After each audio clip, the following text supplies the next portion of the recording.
పీర్ల పండుగ సుతా అయిపాయే. మంచిగా దట్టీలు కట్టి కుడక బెల్లం మొక్కులు పెట్టి ఆల్వా ఆడుతుంటే మస్తు అనిపించింది. శాన మటుకు పీర్లను ఎత్తుకునేది హిందువులే. కొందరు పాతాలు సుతా ఇప్పించుకున్నారు. ఇక పాత బస్తీల బీబీకా ఆల ఊరేగింపు జరిగింది. అయితే ఇదే యాళ్ళ గీ పండుగ నడుస్తాంది ఆంధ్రాల. నెల్లూరులా రొట్టెల పండుగ సంబురంగా జరుగుతుందబ్బా. మంత్రి లోకేష్ సార్ వచ్చిండి అలా బారా షహీద్ దర్గాల దర్శనం చేసుకున్నాడు. పక్కకే ఉన్న స్వర్ణాల చెరువులకు దిగి రొట్టెలు వంచుకుంటారు.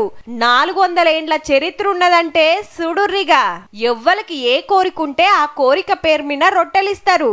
చదువు రొట్టె, కొలువు రొట్టె, లగ్గం రొట్టె, సంతానం రొట్టె, ఇల్లు రొట్టె, వీసా రొట్టె, ఆమ్దాని రొట్టె, ఆరోగ్యం రొట్టె, పదవుల రొట్టె, ప్రమోషన్ల రొట్టె, ఇట్లా ఏది కావాలంటే అది.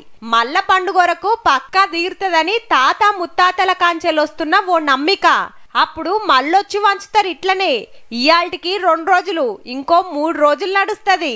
ఓ 16 లక్షల మంది వస్తారని ఆఫీసర్ల అందాజ లెక్క. లోకల్ పబ్లికే కాదు, దేశం అంతటికెళ్ళొస్తారు. కులాలు మతాలు ఏముండయి, ఎవ్వలైనా పోవచ్చు.